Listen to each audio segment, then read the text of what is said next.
pessoal, sejam bem-vindos a mais um episódio do nosso Pod das Psis. Hoje eu tô aqui com uma convidada muito ilustre aqui na nossa cidade de Atibaia, que além de psicóloga, super presente nas redes sociais, faz um trabalho super bacana, é docente na FAAT e é um prazer estar te recebendo hoje aqui, Aruzi. O prazer é meu. Muito bacana, que bom que você conseguiu um tempinho nessa agenda aí tão agitada, tão nossa, maluca. Né? Sim.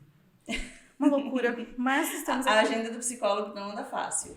Não, nem um pouco. Caótico, universo caótico. Sim. Conta um pouquinho de você pra gente, se apresenta pro pessoal que tá assistindo a gente pra conhecer um pouquinho mais de você. Sou formada pela Unifaat em psicologia, sou pós-graduada em psicologia hospitalar pelo Albert Einstein e ultimamente agora, tô terminando minha especialização em transtornos da personalidade na Unifesp. Trabalho com clínica e o meu foco principal na clínica é justamente os transtornos de personalidade. E eu vi que você trabalha com pacientes de alta complexidade. Isso. Foi um caminho natural que te levou até isso ou foi uma escolha? Você falou, não, eu quero. Na verdade, quando eu me formei, eu ficava pensando, o que eu vou fazer da minha vida? Eu queria tudo, menos clínica. Tá. Eu fui para onde? É o dilema que a gente fica. Pois é. E aí, na clínica, eu lembro que sempre eu atraía um público de transtorno de personalidade. Então, assim, eu só tinha narcisistas, borders. E eu falei, bom, tem alguma coisa aí, né? Algum processo inconsciente acontecendo. Então, vamos especializar. E aí, me apaixonei. E aí, por lá eu fiquei. E acho que você também foi reparando que fazia um trabalho bacana. Acabava desempenhando um trabalho legal com esses pacientes. Tem muito aquela coisa da transferência e da contra-transferência, né? Você é psicanalista também? Sim. Ah, então tá bom. Então falando a mesma língua. Tô em casa. Que é muito aquilo, né? Do que a gente se atrai e o que atrai a gente, né? Sim. E a partir do momento que você tem aquele desejo, que você percebe que você tá fazendo algo, né? Com o seu desejo, com a sua pulsão, as coisas vão fluindo bem, facilmente. Entendi. Quanto tempo faz que você se formou? 2015? Faça as contas, porque... A gente se formou quase no mesmo ano. Eu me formei no mês de 2014. A gente era da mesma época. Você fez na FAAT, não? Não. Eu sou de Guarulhos. Eu vim pra cá faz 5 anos. Olha só! Eu tô descobrindo coisas agora aqui também. Tudo certo. Eu vim pra cá faz 5 anos. Mas eu gosto muito daqui. Me considero como se fosse daqui. E o que fez você vir pra cá, mulher? Agora eu vim a trabalho. Jura? Vim pra uma proposta de trabalho. E em São Paulo eu não conseguia trabalhar. Mentira. Era caótico pra mim, não conseguia emprego.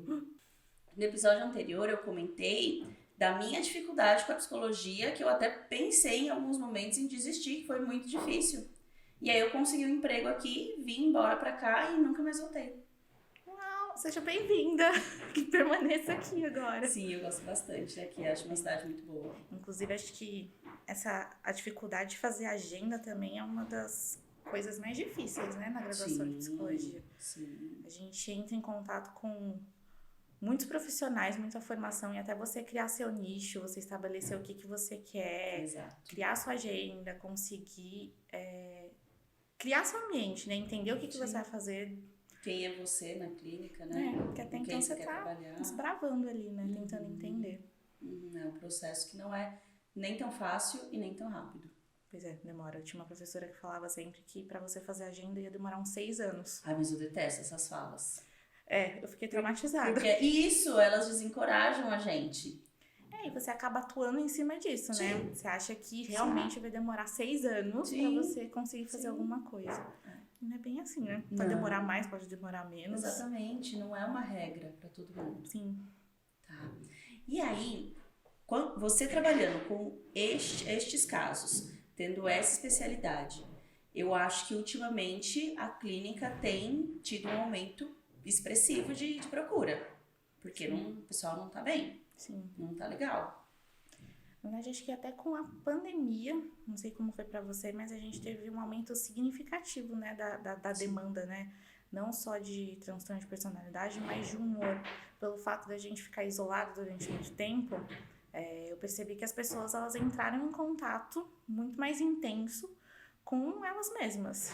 E não só com elas, né? Com a problemática da família, com demandas que muitas vezes elas não conseguiam se perceber ou perceber ao outro. E aí, naquele processo, a gente foi se conhecendo mais profundamente.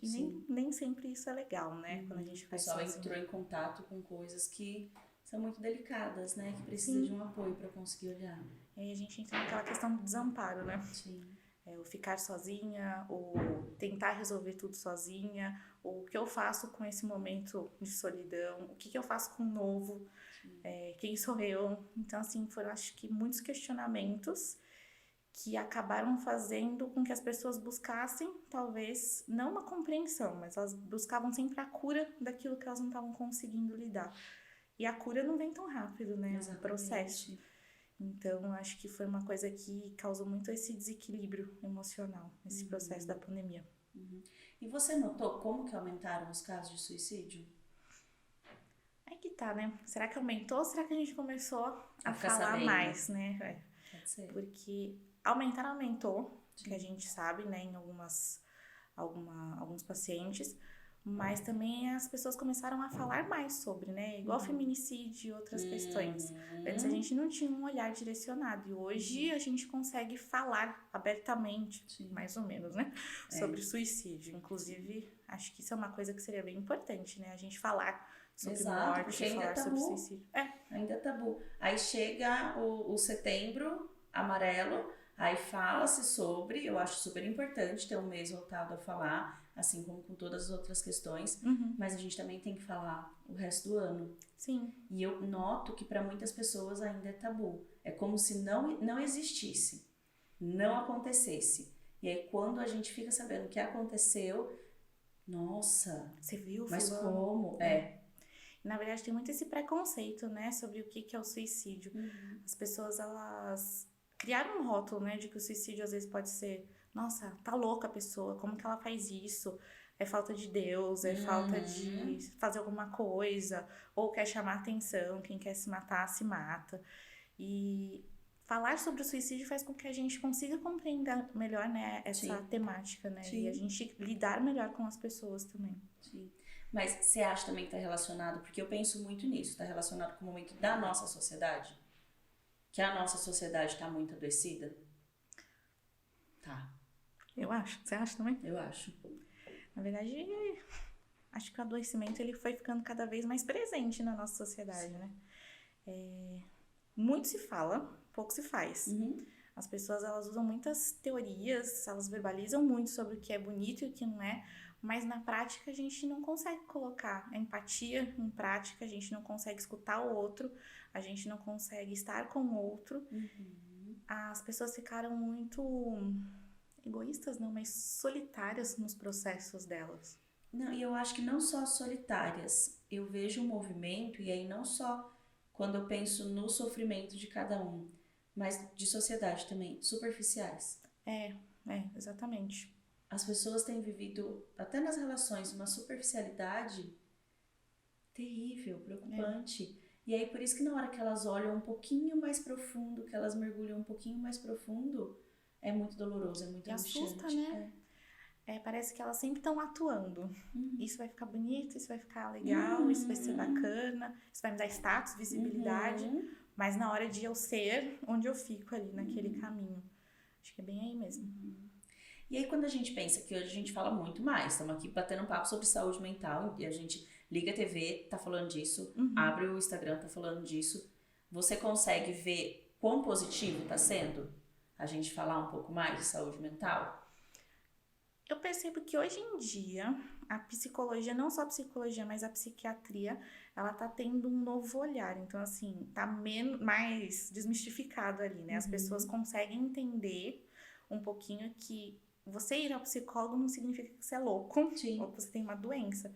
Da mesma forma que você vai no médico para fazer um check-up, né, do seu corpo, você vai na terapia também para cuidar do seu emocional, enfim, das suas emoções, tudo.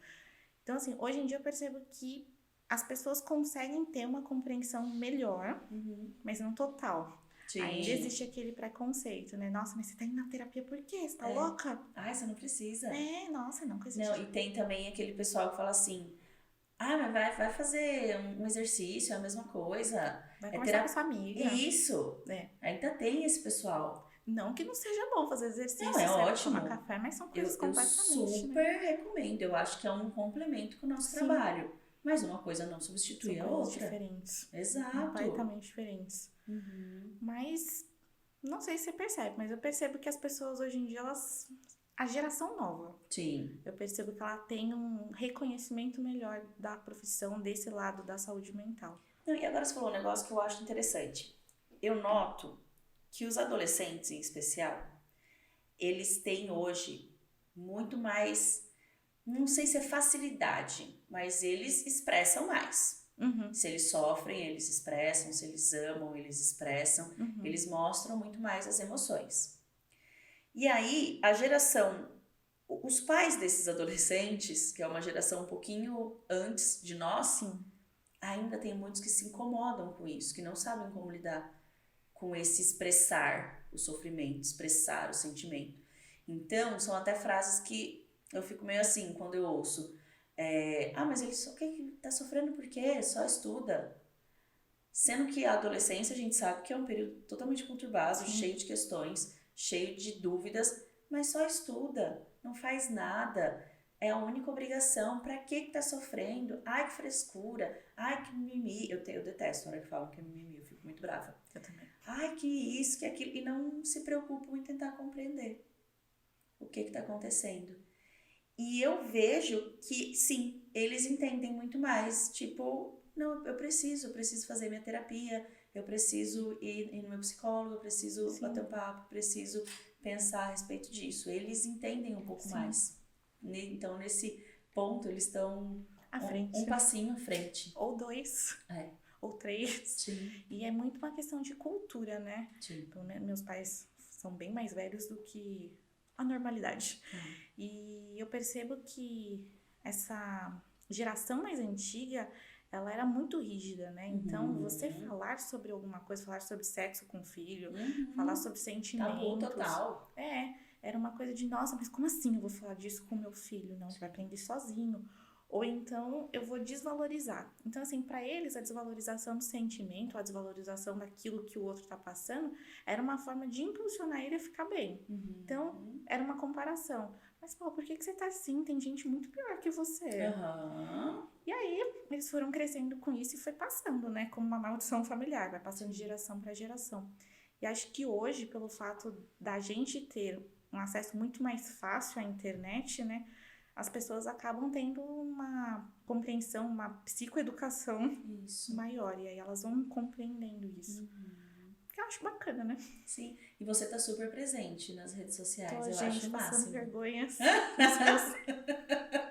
Não, eu acho incrível. Eu acho que você devia fazer parte de um também. Pra passar umas vergonhas, assim. Ia ser o máximo. Mas sabe o que eu acho bacana? Primeiro porque eu acho que quebra um pouco a rigidez do psicólogo, que não pode dar uma risada, que não pode falar alguma coisa, que não pode ter opinião. E aí quando eu falo ter opinião, não é ter opinião na sessão, né? Ter uma opinião e se expressar. Junto com isso, você educa. A gente acaba passando um ensinamento, passando um conceito para quem está assistindo, para quem está ali acompanhando. E eu bato muito na tecla de que a responsabilidade para as pessoas, a sociedade conhecer saúde mental, entender o que é saúde mental é nossa, é dos psicólogos. Sim. Não adianta eu querer que as pessoas saibam do que se trata, saibam os benefícios, se eu não estou ensinando, se eu não estou falando o que é.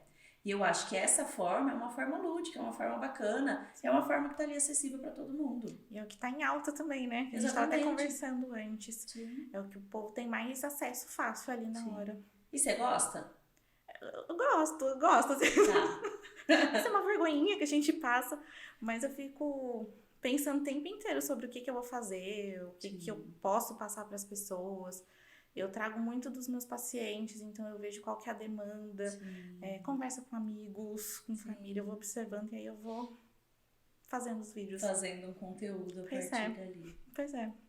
Aqueles vídeos. Em 15 segundos que demora 2 horas pra editar. Não, isso é verdade. Adoro. Essa muito trabalhoso. Muito a gente recebeu aqui em um outro episódio uma digital influencer. E aí ela falou disso. Eu falei, Rafa, eu curto todos. Tudo que vai passando eu vou curtindo, porque eu sei que deu muito trabalho para aquela pessoa fazer. Isso aí, gente. Dá biscoitinho pra gente, porque olha, é um curto trabalho. Todos, eu não deixo passar. Porque é muito trabalhoso, as pessoas não têm ideia também. Ela, não, tá ali, tá tudo bem. Pra fazer 3 segundos a gente grava 12 vezes. Isso. Até ficar bom. Depois você demora mais 3 horas pra editar os 3 segundos. Assim a gente segue. O Aruzo, me fala, qual que parte você acha que é mais difícil? Não só do trabalho como psicóloga, mas quando a gente olha a saúde mental num geral, num contexto geral. A parte mais difícil? O que foi mais desafiador pra você? Pra mim. Olha, eu vou falar assim abertamente. Eu acho que lidar comigo mesmo dentro da clínica. A gente lida com muitas coisas ali, né? Em setting terapêutico. E você vai ver muitas histórias, talvez, que vão mexer com a gente. E trabalhar isso, né? Porque a gente sabe que todo terapeuta precisa ter seu terapeuta. Sim. Eu acho que essa é a parte mais difícil no sentido de terão coisas que também vão mexer comigo e eu vou precisar trabalhar com isso para eu estar suficientemente boa para aquele paciente. E eu acho que isso talvez seja a dificuldade em si, no sentido, né? De a gente se cuidar e estar bem pra gente estar pro outro. Se manter se cuidando. Sim. Né? Não se desleixar. Sim. E esse cuidado também tem que ser integral, né? No episódio anterior também a gente falou sobre a supervisão, a terapia tá em dia, você ter um tempo pra você, ter um tempo pra se cuidar. E a gente sabe que dentro aí de uma agenda é muito difícil colocar tudo isso, mas é muito importante. É necessário, né? Porque senão a gente adoece. Sim. Como que a gente vai trabalhar com o outro? Tem como. Então, acho que ser humano, literalmente, é a parte mais difícil de qualquer trabalho, né? Não só na psicologia. É você, literalmente, olhar pra você antes de você olhar pro outro. E você tá ali, disposto. E me conta como é que começou essa experiência de docente? Faz quanto tempo que você tá? Faz um mês. Faz um mês? Um mês. Ah, tá. Um mês, Legal. No caso, na carteira faz... Que dia é hoje, gente? Faz 10 dias. Tá, entendi. Que bacana. O Tayan, que é meu pupiluzinho, meu amigo, a avó dele cuidava de mim quando era criança. E aí eu lembro que ele gostava muito de psicologia e eu conversava com ele enquanto estava na faculdade, dava livro, a gente lia. E aí ele foi fazer psico depois. E aí ele entrou na FAAT para trabalhar e no começo do ano ele perguntou se eu tinha interesse de dar aulas, de dar o CRC. Eu falei que sim. E aí eles fecharam um contrato comigo em junho. Que bacana, hein? Mas eu imagino que deve estar sendo desafiador também no sentido de mais uma coisa nessa agenda, porque o dar aula não é só ir lá dar aula, né? Eu sei que tem todo um preparo para você estar lá. Um baita preparo. É estudar, é fazer slide, é preparar texto, é tentar criar uma dinâmica para que o aluno entenda da forma mais simplificada, não simplificada, né? Mas mais fácil. Didática, né? Assim. Tem toda uma questão. E eu estudar também, né? Sim. Porque a gente não sabe tudo, né? E a gente precisa rever. Te coloca a estudar mais. E é ótimo, né? Sim.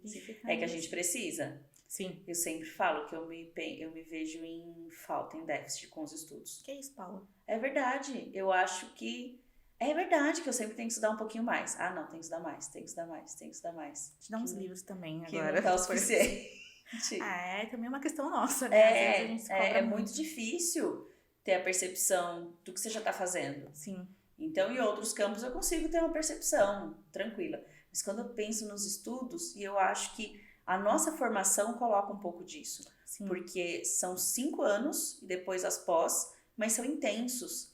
Então, são muitos textos, muitos livros, debate, grupo de estudo, é muita coisa que você tá ali imersa. E depois você vai para trabalhar, é outro estilo de estudo. Você vai estudar o caso, você vai ler um texto, você vai estar lendo um livro. E não só, a gente tem que se atualizar o tempo inteiro, né? Sim. Porque vai mudando o medicamento, Sim. As estruturas que eles vão colocando. Então, a gente precisa sempre estar atualizado para a gente conseguir dar conta da demanda. Exato. Porque o nosso paciente também está acompanhando essa atualização. Sim. Quando a gente pensa aí num período pré-pandemia, as queixas, elas existiam, mas algumas eram diferentes. Mais veladas, né, talvez. Isso. E a pandemia, que nem você falou no início, ela desmascarou as queixas. Ela trouxe as queixas mais urgentes, mais efervescentes. Sim. Então, o nosso paciente também está diferente. Sim. Eu até brinco, às vezes, com minhas amigas que parece que a gente voltou lá na nossa infância, né? Quando a gente entrou na pandemia. A gente perdeu nossa mãe, que era justamente tudo que a gente tinha. Sim. Você sair, você ter seu livre acesso, você atuar sobre o que você queria ser ou fazer. E aí, quando você se vê despido de todas as suas armas, de todas as suas defesas, você tem que simplesmente ser você. E aí, o que eu faço com Sim. aquilo que eu sou, mas eu não sabia? Sim. Nunca dei a chance de existir. Então, deixou de ser velado pra ficar pelado, né? Desnudado. Isso. Como é que foi pra você no comecinho da pandemia? Você foi logo de cara pro online ou não? Calma aí que eu tenho um pouquinho de falha de memória, que faz um tempo. 2020, né? Não, então, faz tempo. É impressionante. 2020. O que eu tava fazendo em 2020, Paula? Eu acho que eu fui direto pro online. Não. Você teve dificuldade com online? Eu também. E até por a gente ser da psicanálise, o online demorou pra, assim, ser uma opção. Entrar, né? É. Eu lembro que eu fiquei no online. Na verdade, eu fiquei um período sem atender, porque na época acho que a gente achava que ia ficar só 2 semanas. período. Isso. Então, eu peguei férias, eu lembro. Aí que a gente percebeu que não ia voltar, eu comecei a fazer online. Mas assim, a paciente não aderia, pacientes foram embora, outros pacientes vieram. Então, era aquela confusão, né? Um entra e sai, porque tava todo mundo se readaptando. Sim. E aí, eu lembro que acho que no meio do ano a gente já voltou, né? Foi. Área da saúde. Ali maio, junho, já foi retomando o presencial. Eu acho que foi isso mesmo. Mas foi complicado fazer online. Era eu sentia muito distanciamento. Eu achava difícil. Mas hoje em dia tá tranquilo. Adaptei. Eu também tive que adaptar. E não é só tive que adaptar. Acabou ficando mais tranquilo com o tempo. Sim. Então hoje quando me procuram, antes eu nem pensava no online. Hoje, quando me procuram, eu pergunto, mas é presencial, é online, como é? Pois é. E acaba que tem gente que eu atendo de muito longe, que é online, mas tem gente que é daqui da cidade, que fala, não, eu sou da cidade, mas eu prefiro online. Porque já tá ali no home office, já coloca ali no meio da rotina do dia a dia, acaba ficando mais simples de fazer. E é ótimo se a gente for pensar, né? Porque isso abre um leque, e dá mais possibilidade das pessoas procurarem saúde mental e elas conseguirem tratar delas, né? Sim, dá mais acesso. Antes era até uma barreira, né? Ai, não dá pra ir até lá, não tem como, não, muito longe. Então agora não tem desculpa, gente, pra vocês fazerem terapia. Exatamente, agora não tem mais no que se escorar. Exatamente, sem defesas, só façam. E aí, me fala um pouquinho do que você vem planejando para você. O que tem aí de próximo passo?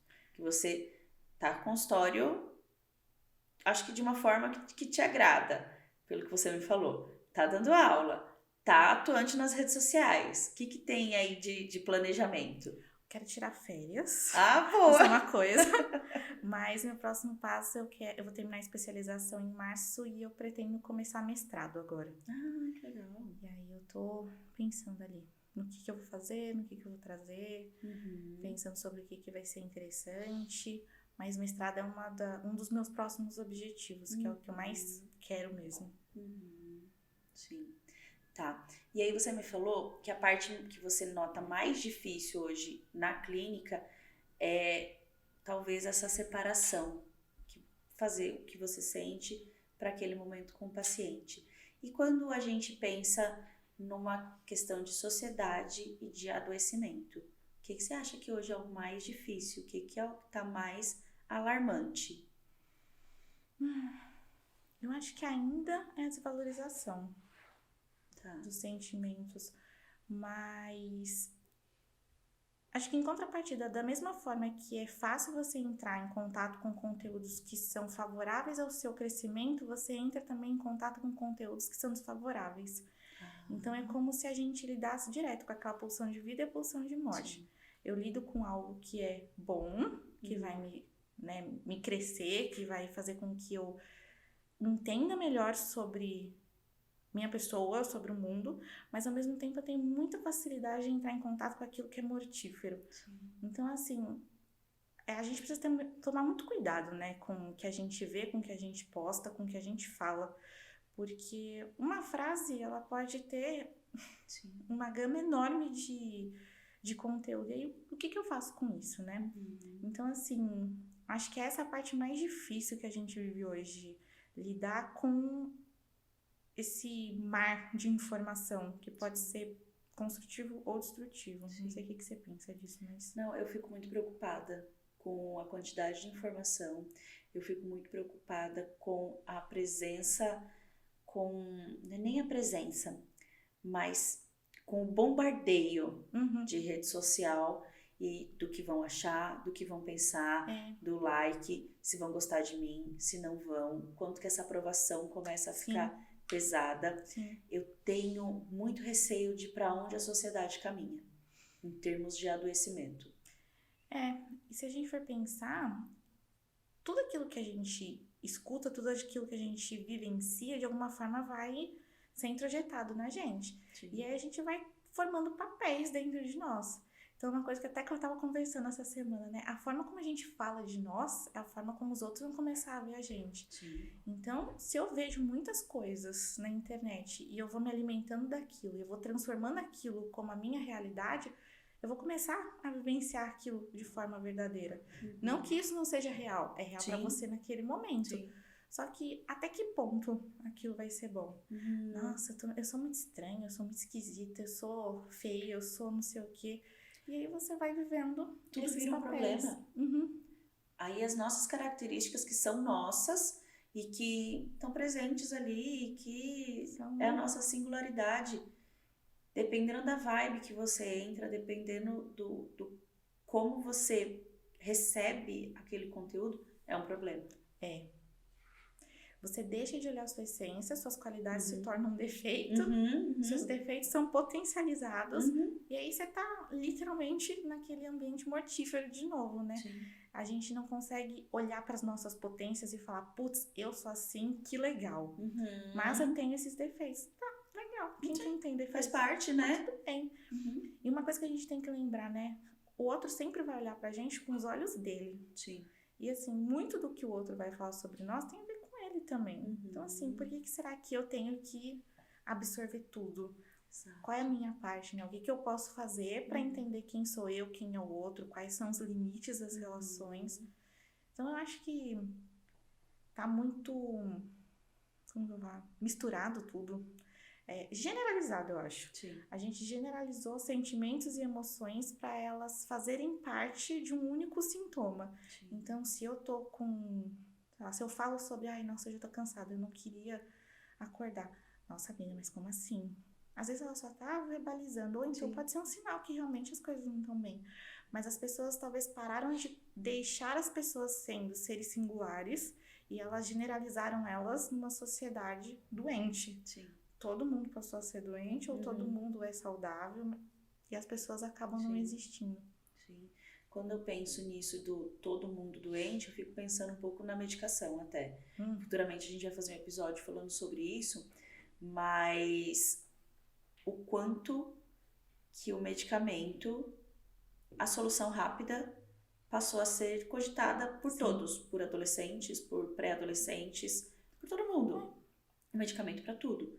E assim, eu não tenho nada contra medicamento, eu acho que eles estão aí para ajudar a gente, mas não existe uma solução assim para as coisas. Não existe não, tira o seu sintoma e pronto. Um remédio para dormir, um remédio para se manter acordado, um remédio para prestar atenção, um remédio para ter fome e um remédio para emagrecer, sabe? E aí vira tudo isso. Hoje, eu gosto muito de fazer na clínica um trabalho de entender o dia desse paciente. Então, é um remédio para dormir para quê? Mas como é que tá o resto da sua vida? Além das problemáticas que ele costuma trazer para o consultório. Sim. Um remédio para se manter acordado, para quê? O que da natureza, o que do nosso dia a dia, do que a gente já faz de se manter acordado, não está te mantendo acordado, né? Porque o ser humano, ele tem um movimento natural. Sim. A gente é que foi mudando, a sociedade foi evoluindo, e aí foi mudando. Então, hoje, para muitas pessoas, é estranho o pensar em viver. E aí, quando eu digo natural, não é natural de natureba, mas natural de ouvir os seus sinais, entender as suas chateações, acolher as suas chateações, seus sofrimentos, suas frustrações, Sim. não deixar as crianças se frustrarem. Sim. Esses dias eu até andei pensando, conversei com uma amiga, isso da frustração em criança. Porque as pessoas não querem que as crianças se frustrem. Então não pode falar um não. Então, se 2 amigos vão brincar e não chama, não, esconde, ela não pode passar por essa frustração. É um horror. Gente, a frustração ela tá aí para fazer a gente crescer, para fazer a gente ser mais forte, para aprender da vida adulta tem um monte de frustração. Acho que é o que mais tem. Exatamente. Eu brinco e falo, não, isso é a vida adulta. É a vida adulta acontecendo, né? Cheio de problema, cheio de frustração, e é isso.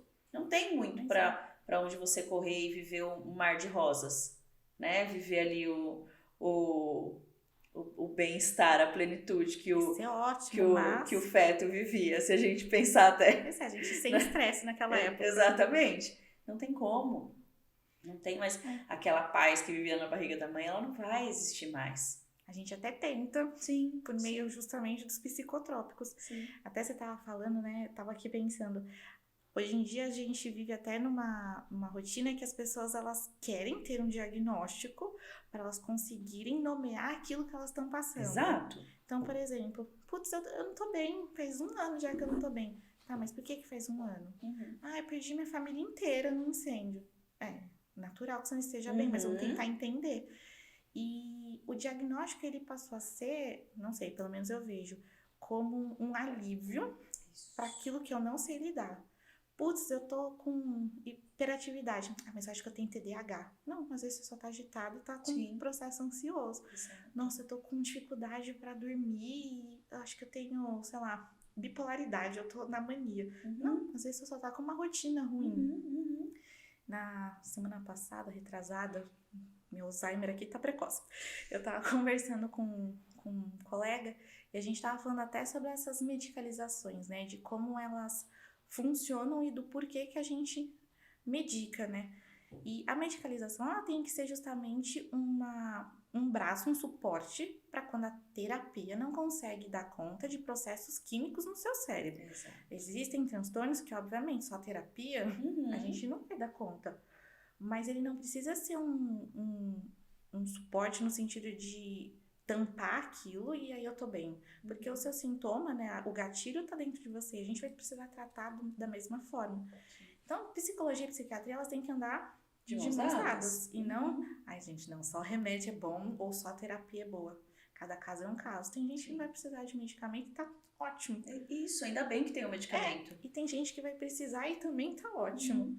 Entender, vou tomar por um tempo, vou tomar pro resto da vida, mas entender o porquê que eu vou tomar, o porquê que eu não vou tomar, e não ficar buscando formas de eu simplesmente nomear algo e sumir com aquilo, ou então falar, viu, eu sou assim por causa disso e tá ótimo.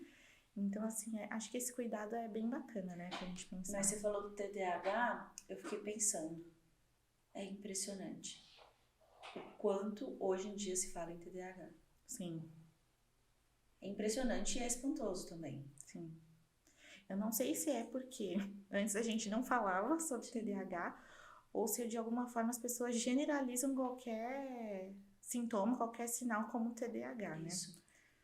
E eu não sei como você faz isso no consultório, mas no momento que o paciente chega para mim e existem queixas em torno ali até uma suspeita do TDAH, a primeira coisa que eu penso é, tá dormindo? Tá acordando na hora certa? Tá dormindo na hora certa? Tá sendo um sono bom? Tá comendo? Tá comendo direito? Tá fazendo outras coisas? Tá vivendo uma vidinha normalzinha.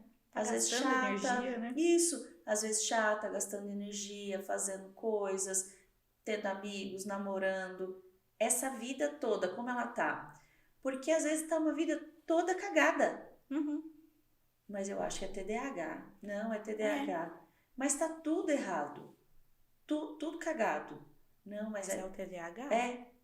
Então, e aí eu sei que algumas pessoas não gostam, porque eu sou muito chata com a questão do diagnóstico. E eu sei que algumas pessoas desejam exatamente isso que você falou. Receber essa resposta. para se aliviar um pouquinho e para ter onde... Não, mas é isso. Para ter algo ali para dar explicação. Pra ela se sustentar. Uma bengalinha. Isso. Assim, porque eu tenho isso, entendeu? Isso. E é ruim porque você passa a sua vida inteira, que nem um ratinho, correndo atrás de alguma coisa que faça sentido pra você. E a questão é, você não tá fazendo sentido pra você. Exato. Como que você vai existir se você não permite olhar pra você e falar, eu sou assim e pronto e acabou. Sim. O que mais importa é o que as pessoas falam sobre você e não o que você sabe. Sim. Ou o que você acha. Não, e é claro que assim, essas pessoas elas estão em sofrimento. Uhum. E isso tem que ser validado, não só por nós, que já é, mas por todo mundo, tem que ser validado. Mas a resolução, entre aspas, desse sofrimento não está em encontrar um rótulo para esse diagnóstico. Exatamente. E também não está em dar um remédio e pronto, acabou. Exatamente. Eu acho que tá em tudo. Em a pessoa se entender e também sobre a gente psicoeducar, né? Fazer uma psicoeducação com quem tá ao entorno, né? Sim. Essa pessoa, né? Que vai fazer a terapia, conseguir entender que a gente precisa também se entender aos outros.